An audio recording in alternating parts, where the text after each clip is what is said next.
महाराज बिंबिसार ने आपके लिए रथ भेजा है, चलने की कृपा कीजिए।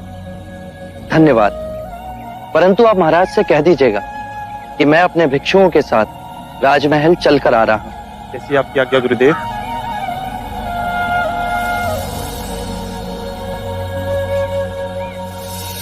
मेरा बच्चा, मेरा बच्चा। बहन, अब इसके अंतिम संस्कार का समय आ गया है। नहीं, भगवान, भगवान मेरे बच्चे को जीवित कर दो।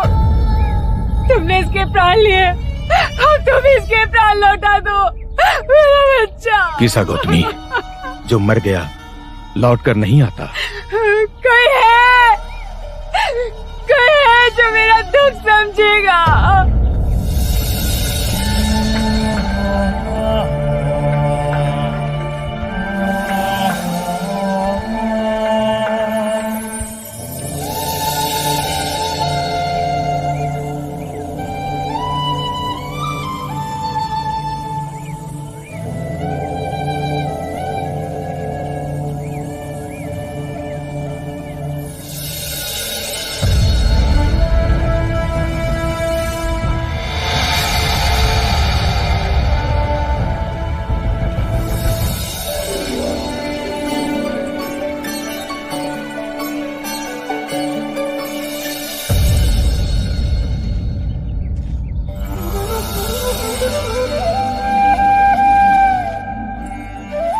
महारानी, बुद्ध आ गए हैं।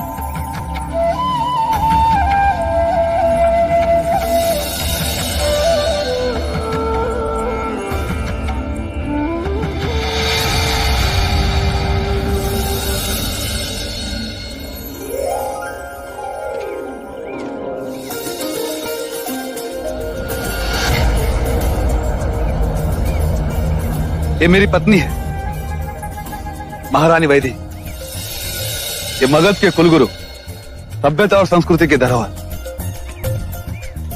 मगध के सेनापति और मगध के महामहिम मंत्री। आइए, आपका स्वागत है।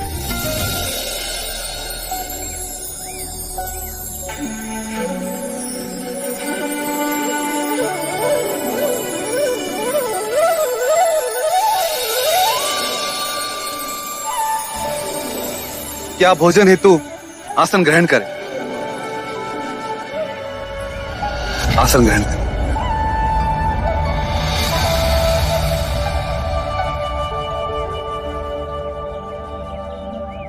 मैं आप सभी से विनती करता हूं कि आप भोजन हेतु आसन ग्रहण करें।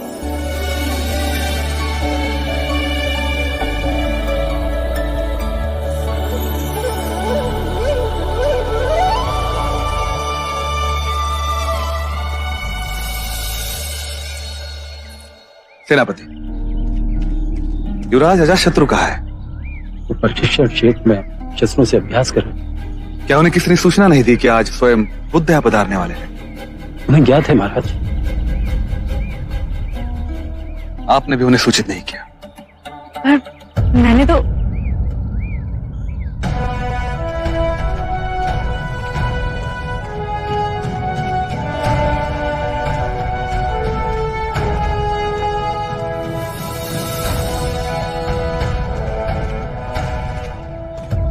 ये मेरा पुत्र अजातशत्रु है। आशीर्वाद दो। क्षमा करें, मैं अपना शीश किसी के आगे नहीं झुका रहा।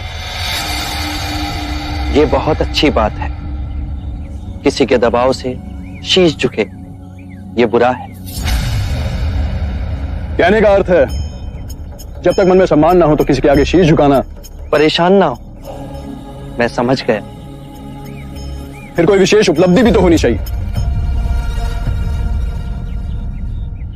शस्त्र विद्या में निपुण हूं। कभी अपने हाथ से तलवार बनाई है? मैं युवराज हूं, मैं तलवार क्यों बनाऊं?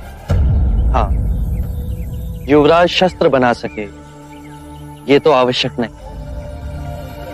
पर जब शस्त्र बनाने वाला तुम्हारे समक्ष कोई तलवार लाता है तो कैसे अनुमान लगाते हो कि उस तलवार के क्या गुण हैं?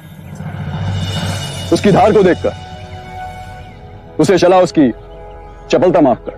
अर्थात किसी भी बात का परीक्षण किए बिना तुम नहीं मानते। जी। यदि धूप खिली हो तो उसकी ऊष्मा कैसे नापते हो? कहना कठिन है। सरल है, बहुत सरल। जिसे जितनी धूप की आवश्यकता होती है वो अपने स्वभाव के अनुसार उसे ग्रहण कर लेता है। घास का तिनका अपने अनुसार, सूरजमुखी अपने अनुसार और ताड़ का वृक्ष अपने अनुसार। ताड़ का वृक्ष तो ऊपर और ऊपर उठता है सूर्य की किरण को पाने के लिए। तुमने एकदम सही पहचाना। इतना शक्तिशाली, इतना विशाल ताड़ का वृक्ष ऊपर की ओर ही उठता है, अर्थात ऊपर उठना प्रकृति का नियम है।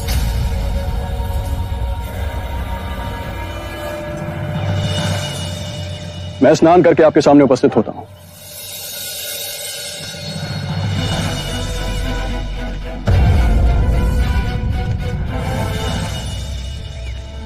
ना समझे उसकी ओर से मैं आपसे क्षमा मांगता हूं। इसकी निर्भीक बातों ने मुझे प्रभावित किया।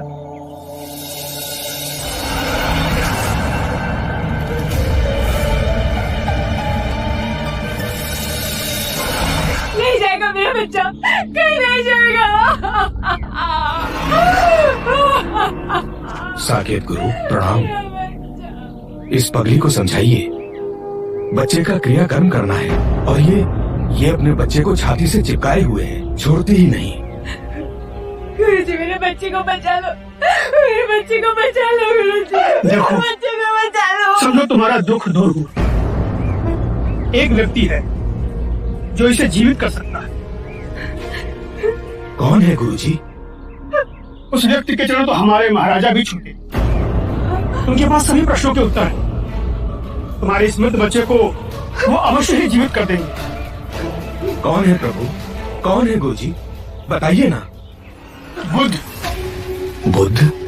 गुरुजी कहाँ मिलेंगे वो? राजमहल में। वहां जा और बुद्ध का नाम पुकार। मेरा बच्चा। अगर सच में वो पहुंचे हुए महात्मा है तो गौतमी के बच्चे को अवश्य जीवित कर देंगे।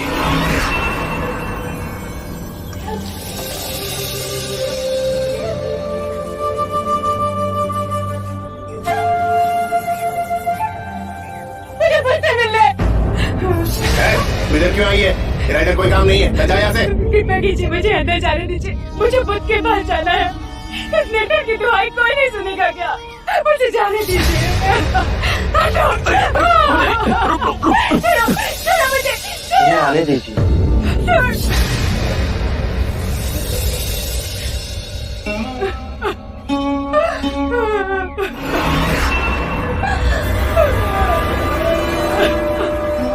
मैं बहुत आशा लेके आई हूँ आपके पास। प्रभु, प्रभु मेरे बच्चे को जीवित कर दीजिए। मेरे बच्चे को लौटा दीजिए प्रभु। इस निर्धन की पीड़ा का निवारण कर दीजिए। मेरे बच्चे को लौटा दीजिए प्रभु। मुझे मेरा बच्चा लौटा दो। मुझे मेरा बच्चा लौटा दो प्रभु। मैं तुम्हारे बच्चे को जीवित कर सकता हूँ, पर उसके लिए तुम्हें एक काम करना होगा। किसी भी एक घर से एक मुट्ठी सरसों के दाने लाने होंगे। हाँ प्रभु, मैं तुरंत लेके आऊंगी। पर एक बात ध्यान रहे, ये सरसों के दाने केवल उसी घर से लाना जिस घर में कभी किसी की मृत्यु नहीं हुई हो। हाँ प्रभु। मेरा बच्चा।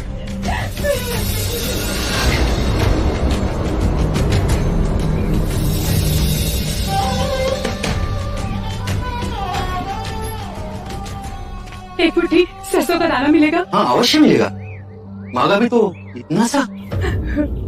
परंतु एक बात बताइए, आपके यहाँ किसी की मृत्यु तो नहीं हुई ना? बहन क्या बताओ, 6 माह पूर्व मेरे माता और पिता दोनों मृत्यु को प्राप्त हो गए। क्षमा कीजिए, मैं आपसे सरसों नहीं ले पाऊंगी।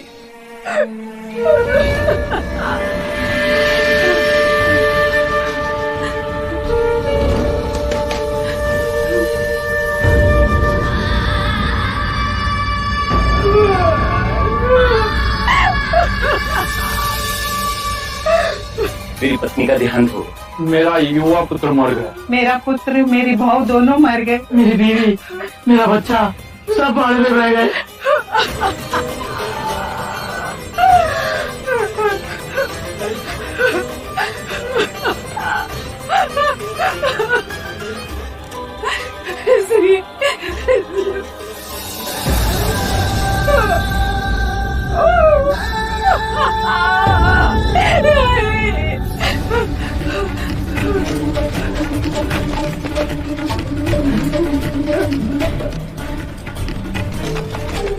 खोलिए, कोई है? द्वार खोलिए।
जो जन्मा है उसकी मृत्यु निश्चित, यही प्रकृति का नियम। चाहे युवा हो या वृद्ध, या ज्ञानी हो या अज्ञानी, मृत्यु सभी को आनी। ये बात मैं तुमसे पहले कहता तो क्या तुम इसे मानती? चंद्रमा हर रात्रि आकाश में यही परम सत्य दर्शाता है। पहले वो खिलता है, फिर उगता है और पूर्णिमा को पूर्ण गोलाकार आकार लेता है, और अमावस्या को वो लुप्त हो जाता है। परंतु वो लुप्त नहीं हुआ, वो केवल अप्रगट हुआ। तुम्हारा पुत्र अभी जीवित, परंतु तुम्हारे अंतर में। हाँ, उसकी अटखेलियां, उसका बालपन। तुम शांत हुई तो समझ सके। परम सत्य ये है कि जब तक सृष्टि रहेगी, दुख मनुष्य के साथ छाया की तरह चलेगा।